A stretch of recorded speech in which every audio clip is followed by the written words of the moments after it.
The wind screamed across the frozen ground like an angry beast. Snow whipped through the air so thick you couldn't see your hand in front of your face.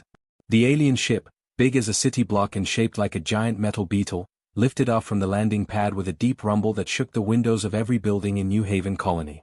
10-year-old Keisha pressed her nose against the cold glass of the community center, watching the strange vessel disappear into the gray clouds above.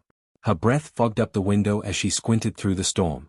The Vorthan traders had been here for 3 days, swapping their weird glowing crystals for human medicine and tools. Most folks in the colony didn't much like dealing with the bug-eyed aliens, but business was business out here on the edge of nowhere.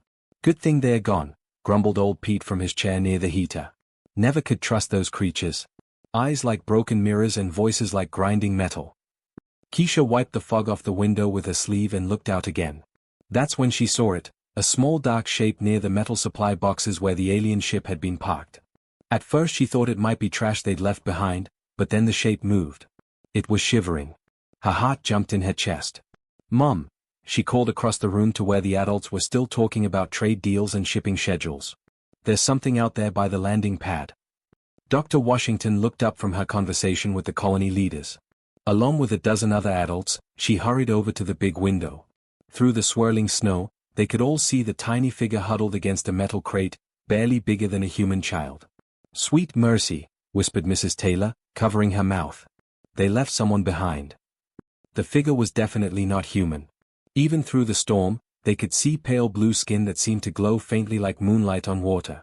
It was small, maybe the size of a 3-year-old, and it was clearly in trouble. "Probably sick," said Colony Chief Rodriguez, shaking his head. "That's what those aliens do with their weak ones. Just dump them and fly away." "We can't leave it out there," Keisha said, already reaching for her thick winter coat hanging on the wall. "It'll freeze to death." "Keisha, absolutely not," her mother said sharply. "We don't know what diseases it might carry, or if it's dangerous." But Keisha was already zipping up her coat. The other adults started arguing about what to do, their voices getting louder and more worried. Some wanted to call the alien ship back on the radio. Others said they should just leave it alone and let nature take its course. A few suggested they contact the Earth government and let them handle it. While they argued, Keisha quietly slipped toward the door. She'd always been the kind of kid who acted first and asked permission later. Her mom called it being headstrong. Her dad called it being brave. Right now, she didn't care what anyone called it. The moment she stepped outside, the cold hit her like a punch in the face. The wind was so strong it almost knocked her over. Snow stung her eyes and filled her nose with each breath. But she pushed forward toward the landing pad, following the fence line so she wouldn't get lost in the whiteout. The alien child looked even smaller up close. It was curled up in a tight ball, arms wrapped around its knees, rocking back and forth. Its skin wasn't just blue, it had tiny silver patterns that moved and shifted like living tattoos. Most amazing of all were its eyes, huge and round, made up of hundreds of tiny surfaces that caught and reflected light like a bug's eyes, but somehow beautiful instead of scary. When it saw her coming, the little creature looked up with those incredible eyes. Keisha could see it was terrified, but also hopeful, like it had been waiting for someone to find it. Without thinking twice, Keisha unwrapped her heavy winter coat and knelt down in the snow. The alien child was so cold its skin felt like ice, and it was shaking uncontrollably. She wrapped her coat around the tiny body and lifted it up, surprised by how light it felt, like holding a bird with hollow bones. The child made soft clicking noises and pressed against her chest, seeking warmth. Through her sweater, she could feel its heart beating way too fast, like a scared rabbit's. "It's okay," she whispered, even though she knew it probably couldn't understand English. "I've got you now. You're safe." As she carried the alien child back through the storm toward the warm lights of the community center, Keisha had no idea she'd just changed the course of history for 2 entire species. 3 days had passed since Keisha carried the alien child in from the storm. The little creature had spent most of that time wrapped in blankets near the heater in the Washington family's quarters, slowly getting his strength back. Dr. Washington had run every medical test she could think of, amazed by what she found.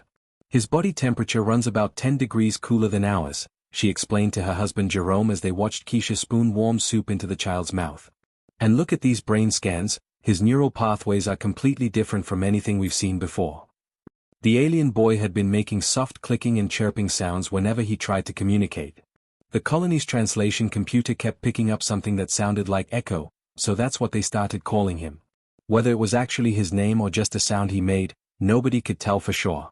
Echo was still weak and jumpy around most adults.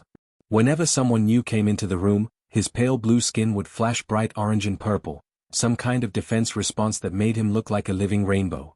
But with Keisha, he stayed calm.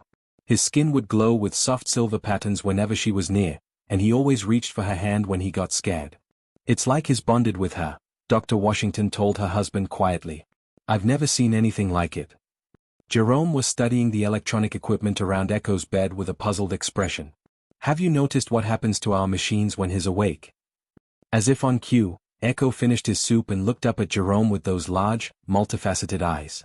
Suddenly, every piece of electronic equipment in the room began humming in perfect harmony, the medical scanner, the heating controls, even Keisha's tablet computer that was sitting on the desk across the room. Whoa, Keisha breathed, staring at her tablet as strange symbols scrolled across its screen. How is he doing that? Echo made his clicking sound and reached out one thin finger toward Jerome's medical scanner. Without even touching it, the device's screen lit up with readings and data that Jerome had never seen before. The numbers were in some alien format, but somehow the patterns made sense. He's not just looking at our technology, Jerome whispered in amazement. He's talking to it. Echo took Keisha's hand in both of his, and suddenly she gasped. Waves of soft blue light rippled up and down his arms like water, and somehow, impossible as it seemed, she could understand what he was trying to tell her. Not in words exactly, but in feelings and images that appeared in her mind. Asterisk grateful. Safe. Warm place. Keisha friend. Asterisk. Did you guys see that? Keisha asked, her eyes wide with wonder. I think he just talked to me. Like, really talked to me, but not with words. That evening, the Colony Council held an emergency meeting to decide what to do with Echo. The community center was packed with nearly every adult in New Haven, all talking at once. Some people wanted to contact the Vorthan ship and try to return him. Others thought they should send him to the research stations on Earth where scientists could study him properly. He's not a science experiment, argued Mrs. Chen from the medical bay. He's a child who was abandoned and left to die. A child who can control our computers just by looking at them, countered Chief Rodriguez. What if he's dangerous? What if this is some kind of alien trick? Old Pete stood up from his chair in the back row. I say we keep him. Kid saved my grandson's life yesterday when he wandered off in the snow. That alien boy somehow knew exactly where to find him, led the search party right to the cave where Bobby was hiding. The arguments went back and forth for over an hour. Some folks were scared. Others were curious. A few were downright hostile, saying aliens couldn't be trusted no matter how young they were. Finally, Keisha stood up. Even though she was only 10 years old, something in her voice made all the adults stop talking. Echo didn't ask to be here, she said, her voice steady and clear. He didn't choose to be different or to have these weird powers. He was just a scared little kid left alone in a blizzard, and he would have died if nobody helped him. She looked around the room at all the adult faces. If that was me out there, if I was lost and scared on some alien world, I'd want someone to take care of me too. Dr. Washington put her arm around her daughter. Echo stays with us, she declared. He's part of our family now. That night, as Echo slept peacefully for the first time since arriving, wrapped in Keisha's spare blankets like a cocoon, the silver patterns on his skin pulsed gently with contentment. He had found something the Vorthans had never given him, a home where being different wasn't a weakness, but just another way of being alive. 5 years had gone by since that snowy night when Keisha found Echo shivering by the landing pad. Now 15, she walked through New Haven's corridors with her adopted brother beside her, though calling him her brother didn't really capture what they meant to each other. Echo had grown taller but still looked delicate, like he might blow away in a strong wind. His blue skin now showed intricate silver patterns that danced and swirled whenever he felt happy or excited. The other colonists had slowly warmed up to Echo over the years, especially after he'd helped save 3 miners who got trapped during a cave collapse. When the rescue teams couldn't locate the missing men through tons of fallen rock, Echo had closed his eyes and somehow sensed the electronic signals from their emergency beacons. He'd led the rescue party straight to them, walking confidently through the maze of tunnels like he had some kind of built-in compass. There, Echo said now, pointing toward the main power station as they walked past. His English had gotten much better over the years, though he still spoke in short, careful sentences. Something wrong with the big generator. I can feel it. Keisha had learned to trust Echo's weird hunches about machinery. What kind of wrong? She asked. Echo tilted his head, listening to something only he could hear. His skin flickered with worried orange patches. Vibrations not right. Metal getting tired. Will break soon if nobody fixes it. They found Chief Engineer Bryant hunched over a control panel, scratching his gray beard as he stared at rows of green lights. Everything looked normal to human eyes, but Keisha had seen this scene before. "Hey Mr. Bryant," she called out. "Echo thinks there might be a problem with the main generator." Bryant looked up with a tired smile. "Your brother's got better ears than my instruments, I'll give him that. But everything's reading normal today." Echo approached the control panel slowly, the way he always did around complex machinery. His silver patterns began glowing brighter as he got closer. "Please," he said politely. "May I look?" Bryant nodded and stepped aside. He'd learned years ago that Echo's strange abilities were nothing to be afraid of. The boy had an almost magical way of understanding how machines worked, like he could see their electronic souls. Echo placed his palm flat against the metal surface of the control panel. Immediately, every screen in the power station began displaying information that Bryant had never seen before, flowing charts and spinning diagrams that somehow made perfect sense even though they were clearly alien in design. "The bearing in shaft number 3, Echo said quietly, his eyes closed in concentration. "Getting hot. Metal expanding wrong way. Will seize up in maybe 6 hours." Bryant's eyebrows shot up. That particular bearing was buried deep inside the generator housing, impossible to check without shutting down half the colony's power grid. But Echo had been right about these things too many times to ignore. "All right, kid," Bryant said, reaching for his tools. "Let's take a look." Sure enough, when they opened up the generator housing, the bearing was running hot and showed early signs of metal fatigue. If it had failed completely, the whole power station could have been damaged beyond repair. "You saved us another expensive breakdown," Bryant told Echo as they watched the repair crew install a new bearing. "Don't know what we'd do without you around here." But Echo's skin was still showing patches of worried orange. "Big storm coming," he said, looking up at the clear blue sky visible through the station's windows. "Not weather storm. Electric storm. From the sun." Bryant frowned. "The weather service says clear skies for the next week." "Solar wind," Echo explained, his patterns shifting to urgent red. "Charged particles. Will hit tomorrow morning. Power grid not strong enough." The adults exchanged glances. Echo's weather predictions were even more accurate than his machine diagnostics, but this seemed impossible. Space weather forecasts came from satellites and observatories that could see solar flares days before they reached their planet. "How can you tell?" Keisha asked. Echo touched the side of his head, right behind one of his strange compound eyes. "Feel it here. Like, pressure building. Electromagnetic waves coming fast." That night, Bryant worked through the darkness preparing backup systems and surge protectors, just in case Echo was right. Most of the other colonists went to bed thinking the boy had finally made his first wrong prediction. They were all awakened at dawn by alarms blaring throughout the colony. A massive solar storm had struck without warning, overloading circuits and knocking out power to half of New Haven. But thanks to Echo's early warning, the backup systems kicked in immediately, and the damage was minimal.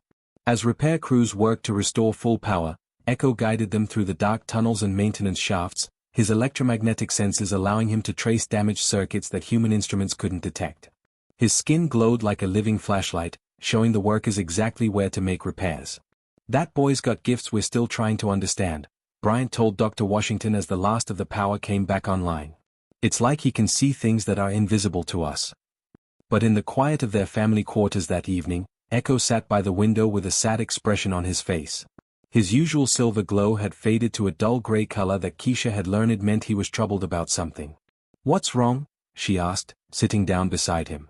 Echo was quiet for a long moment, watching the aurora lights dance across the sky, after effects of the solar storm he predicted. "Feel something else," he finally said. "Ship coming. Vorthen ship. Tomorrow or next day." Keisha felt her stomach drop. "Are they coming for you?" Echo's skin flickered through several colors: fear, sadness, uncertainty. "Don't know. But I remember them. They said I was broken thing. Wrong thing. Maybe they want to fix their mistake." "You're not broken," Keisha said fiercely, taking his hand the way she had that first night in the storm. "You're the best person I know." But even as she said it, she couldn't shake the feeling that their peaceful life was about to change forever. The 3 Vorthen warships appeared in the sky like black thunderclouds, their massive hulls blocking out the morning sun. They landed with a rumble that shook every building in New Haven, and when the aliens marched out, their metal boots rang against the concrete like hammers on an anvil. The Vorthan leader was bigger than the traders who had visited 5 years ago.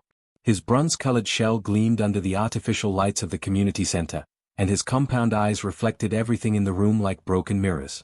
When he spoke, his voice came through a translation device that made every word sound cold and sharp. "We have come for the genetic aberration you harbor," the mechanical voice announced. "Return our defective unit to us, and your settlement will not be destroyed." Echo sat between Keisha and Dr. Washington at the big table where the Colony Council usually discussed boring things like supply shipments and work schedules. But today, the room was packed with every adult in New Haven, and the air felt thick with tension. Echo's skin kept changing colors, flashing between deep purple fear and bright orange anxiety. "Unit." Dr. Washington stood up, her voice shaking with anger. "Echo isn't a unit. He's a person. He's been part of our family and our community for 5 years. The Vorthan leader clicked his mandibles together in what might have been laughter. Designation 1247 Echo is a failed genetic experiment. It was contaminated with inferior biological material and should have been recycled years ago. Your interference has created complications. Recycled. Chief Rodriguez's face went pale. "You mean killed?" "We prefer the term processed for component recovery," the alien replied without emotion. "The hybrid designation serves no purpose. It is neither fully Vorthan nor fully compatible with our hive structure. It is waste." Keisha jumped to her feet, her hands clenched into fists. "He's not waste. Echo has saved lives here. He's helped our whole colony survive storms and equipment failures. He's smart and kind and brave, and he's my brother." The Vorthan's eyes focused on her like laser beams. "Your emotional attachment is irrelevant, human child. The aberration belongs to us. We created it, we own it, and we will dispose of it as we see fit." "Like hell you will," growled old Pete from the back of the room. "That boy found my grandson when he was lost in a blizzard. Let us write to him when our own equipment couldn't track him down." Other voices joined in from around the room. People started sharing stories about times Echo had helped them, fixing their broken machinery, predicting dangerous weather, even just being a friend to their kids when they felt lonely on the frontier. But the Vorthan leader wasn't interested in their stories. "You have 1 planetary rotation to comply with our demands," he announced. "If the aberration is not surrendered by tomorrow at sunset, we will cleanse this settlement of all life forms. Consider this your only warning." The aliens marched out as coldly as they had arrived, leaving behind a room full of scared and angry humans. That night, as the adults argued about whether to fight or surrender, Echo found Keisha on the observation deck that looked out over their small town. The lights in the windows below looked warm and peaceful, like fireflies in the darkness. "They're right about me, you know," Echo said quietly, his silver patterns dim and sad. "I really am broken. Not fully Vorthan, not fully whatever my other half was supposed to be." "Being different doesn't make you broken," Keisha insisted, but her voice cracked a little. Echo looked down at the colony spread out below them, the houses where families lived, the workshops where people built things with their hands, the school where children learned about the universe. "All these people will die because of me," he whispered. "Because you were kind to a scared child in the snow." "And we'd make the same choice again," Keisha said fiercely, grabbing his arm. "Every single person down there would do it again." "I know," Echo replied, and for the first time since the Vorthans arrived, his skin glowed with a soft, peaceful blue. "That's exactly why I have to make a different choice." Before dawn, while the colony slept, Echo walked alone across the landing pad to where the Vorthan ships waited like sleeping monsters. He had left a message for Keisha, transmitted through the settlement's communication system in the light patterns she had learned to read over the years. The message was simple: family is not what you are born from, but what you choose to protect. When the colonists woke up, Echo was gone. The Vorthan ships had lifted off in the night, taking with them the boy who had learned about love from humans, and who had chosen to sacrifice himself to save the only family he had ever known. Keisha stood at her bedroom window, tears streaming down her face, watching the last traces of the alien ships disappear into the morning sky. In her hands, she clutched Echo's farewell gift, her old winter coat, carefully folded, still smelling faintly of the strange, sweet scent that was uniquely his. "Come back to us," she whispered to the empty sky. "Please come back." But the sky remained silent, and Echo was gone. 18 months had crawled by since Echo disappeared into the darkness with the Vorthan ships. Keisha, now 17, was stuffing her belongings into a travel bag for her trip to the Interplanetary Academy on Mars. Her acceptance letter lay on the desk, a chance to study xenobiology and maybe, just maybe, find some way to help other kids like Echo who got caught between two worlds. She was folding her clothes when every electronic device in New Haven suddenly started humming in perfect harmony. Her tablet, the lights, even the old radio in the corner, all singing the same strange tune she remembered from years ago. Her heart nearly stopped. The communication array in the main building crackled to life with a pattern of electromagnetic pulses that made the hair on her arms stand up. It wasn't words or pictures, just pure feeling transmitted through waves of energy. But Keisha knew that signal better than her own heartbeat. Coming home. She dropped everything and ran through the corridors faster than she'd ever run in her life, her feet barely touching the ground. Other colonists were emerging from their quarters too, drawn by the familiar electronic symphony that could only mean one thing. By the time she reached the landing pad, half the colony was already there. The ship descending through the clouds wasn't the brutal Vorthan warship they all remembered. This one was sleek and elegant, painted with symbols that somehow looked both human and alien at the same time. On its hull, two flags flew side by side, the blue and green Earth banner, and the complex geometric pattern of the Vorthan collective. The landing ramp lowered with a soft hiss, and Keisha's breath caught in her throat. Walking down the ramp, wearing flowing robes that shifted colors like living fabric, was Echo. He had grown taller, his features sharper and more defined, but his eyes were the same, those amazing compound eyes that reflected light like prisms. When he saw Keisha pushing through the crowd toward him, his skin lit up with the bright silver patterns of pure joy that she remembered from their childhood. "You came back," she gasped as she threw her arms around him, not caring that half the colony was watching. "I never really left," he replied, and his English was perfect now, smooth and confident. "I just had to learn what I was meant to do." Behind him came an incredible sight, humans and Vorthans walking together, talking and laughing like old friends. At the front of the group was Dr. Patricia Hayes, who Keisha recognized from news broadcasts as the head of the new Interspecies Council. "Echo has accomplished something we thought was impossible," Dr. Hayes announced to the gathered crowd. "He's negotiated the first true peace treaty between humanity and the Vorthan collective. More than that, he's created legal protections for hybrid individuals and established rights for interspecies adoption." Echo's skin glowed with quiet pride, but his attention stayed focused on Keisha and the Washington family. "The Vorthans finally understood," he explained. "They needed someone who could think like both species. Someone who had learned what you humans call compassion." Chief Rodriguez stepped forward, his voice full of amazement. "What happens now, son?" "Now I serve as the official cultural ambassador between our peoples," Echo replied. "I'll travel between worlds, helping humans and Vorthans understand each other.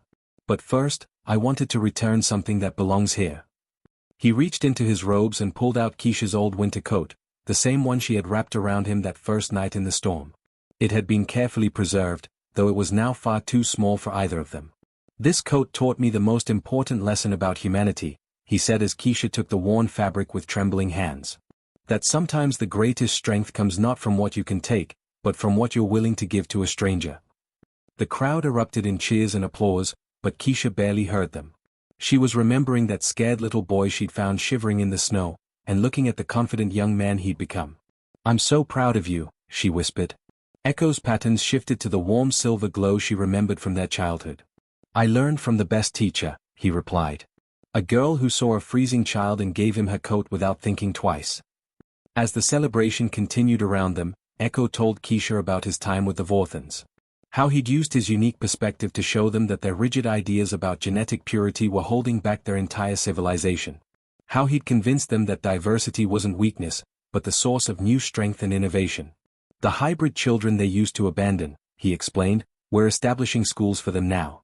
Places where they can learn about both sides of their heritage and choose their own paths." "And you'll be running these schools?" Keisha asked. "Some of them," Echo nodded. "But mostly I'll be traveling, meeting with leaders from both species, making sure the peace holds." He paused, his skin flickering with a mix of excitement and nervousness. "I was hoping you might want to help. The academy can wait a year or two, can't it?" Keisha looked at her acceptance letter, then at Echo, then at the mixed group of humans and aliens who were already starting to plan their next diplomatic mission together. "You know what?" she said, grinning as she stuffed the letter back in her pocket. "The universe is a lot bigger than I thought. And I think we're going to need all the bridge builders we can get." In the years that followed, as humanity and the Vorthans worked together to explore the galaxy, they would tell many stories about the great peace that changed everything. But the story everyone loved most was the simple one about a human girl who chose kindness over fear, and how that one moment of compassion in a snowstorm had rippled outward to touch entire civilizations. Sometimes the smallest acts of love really do change the world.